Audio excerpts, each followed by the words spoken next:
Get ready, because today things are not going to end well. In fact, things are going to end horribly because we'll be talking about 5 of the worst mistakes writers make when concluding a story. These problems can leave an audience feeling disappointed or outright betrayed, and we definitely don't want that. So with that in mind, we'll look at 5 types of bad endings, we'll talk about why they suck, and I'll give you examples of each. Here's your spoiler warning for today, and everything listed here contains major spoilers. First type of bad ending is the too convenient to be true ending. This is when things end in a forced, manufactured way. Everything concludes in miraculously convenient fashion, the ending itself is unearned, unrealistic, or sappy, and it feels contrived for the sake of creating a specific emotion. One example that comes to mind is The Notebook. I recently watched this shit show, and I still haven't fully recovered from it. I've been in and out of the hospital, I wake up at night screaming, I can't even spell my name without help. It's been a rough month. But anyway, the movie itself opens with an old man reading a story to an old woman who has memory loss. Then we see a younger couple, and unless you were born yesterday, you probably know exactly where this one is going. The young couple is actually the old couple, and the movie explores how they met, how they dated, and how he chased her like a serial killer until they ended up together. Eventually, after 2 of the longest hours in film history, the movie jumps back to the hospital in the present day.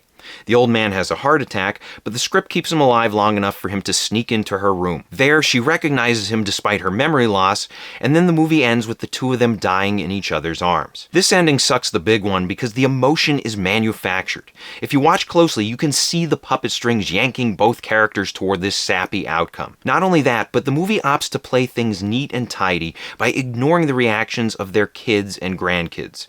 There's no sorrow, no pain, just 2 old geezers dying in the most Hollywood way possible. Second type of bad ending is the abrupt ending. This is a rushed ending that hurriedly concludes the story and squanders emotion in the process. Audiences expect more time to process events or savor the outcome, but in some cases the story is cut short without a proper send-off. I've got a couple examples, and the first comes from The Karate Kid. Believe it or not, I never watched this movie until recently. It's the story of a Jersey kid named Daniel who moves to Los Angeles with his mother. After struggling to fit in and make friends, Daniel learns karate, starts training with a wise old neighbor, and then enters a big tournament where he gets to prove himself against some local scumbags. As the competition heats up, Daniel keeps advancing. Then, one of his opponents cheap shots him, which causes him to suffer a leg injury that's almost as painful as watching The Notebook. At this point, it looks like he's toast, but he toughs things out, returns to the competition, and wins in dramatic fashion. Then the movie ends. And I mean, it just ends. There's barely any resolution at all. He gets some hugs, some congratulations, a proud look from his mentor, and boom, the show's over. Nothing more. Roll credits.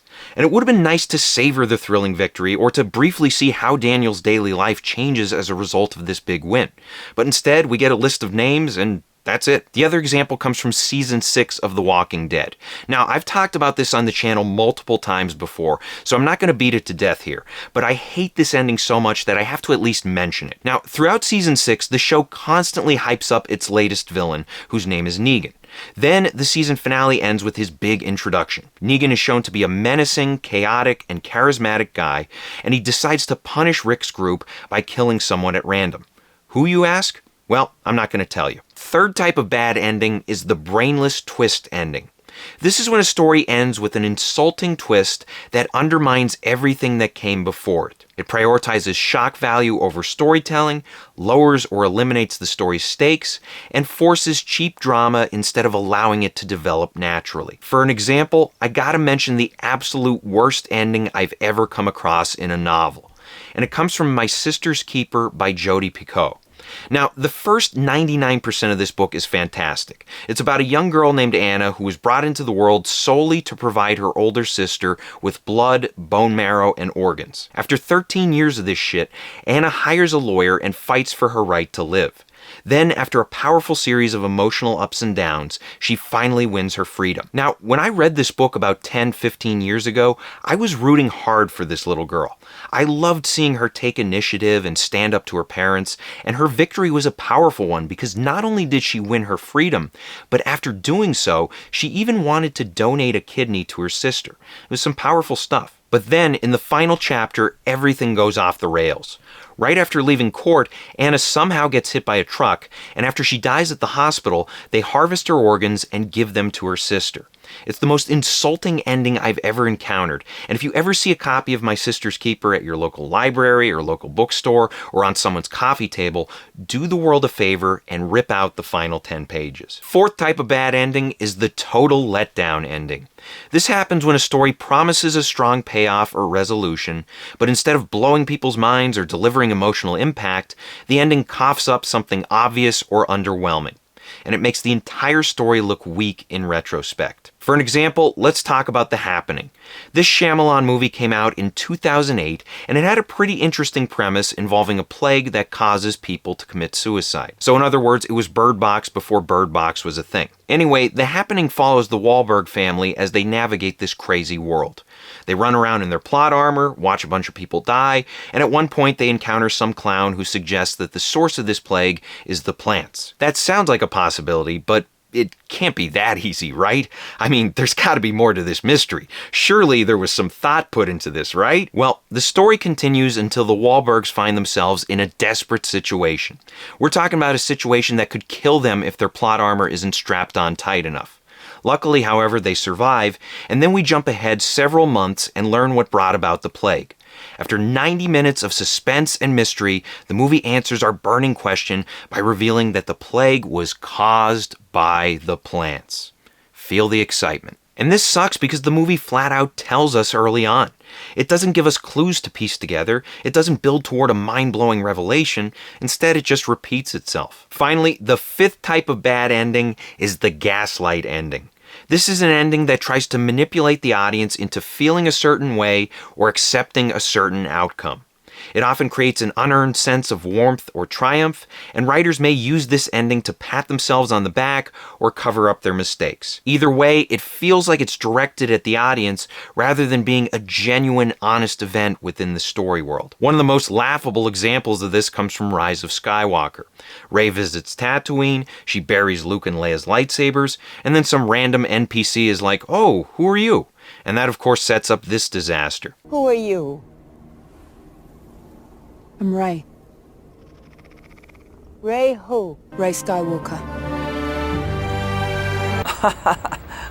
What a story, Mark. This sucks for a variety of reasons, but mainly it's because we have a protagonist who just spent 3 movies trying to define and accept who she is. Then, instead of her owning her Palpatine lineage, she hijacks the Skywalker name in an effort to satisfy longtime fans or something. Another example comes from the Game of Thrones finale.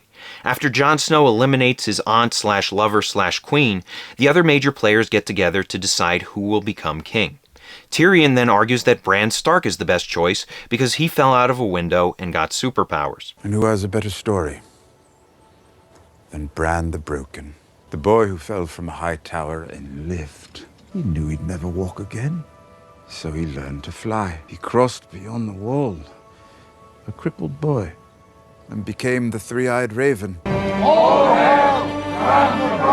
And what causes this ending to suck is a lack of proper build-up, a lack of compelling character motivations, and the fact that most of the people in attendance have a better story than Bran the Broken. Ultimately, we're left with something so underwhelming that the writers have to put words in Tyrion's mouth to make the outcome seem less terrible. So I hope this helps. Question of the day: what ending mistake do you hate seeing the most? Is it one of the ones that we listed here, or is it something else entirely? Let us know in the comments section below. Thank you for watching. If you want to support the channel, please pick up a copy of any one of my books and be sure to leave reviews on Amazon. The Half Murders is great if you like horror stories. It's about a woman and her daughter who enter a haunted house. They get chopped in half, and for them, the nightmare is only beginning. Also, be sure to check out my other videos, like, share, and subscribe. Maybe support me on Patreon. And as always, remember to keep on writing.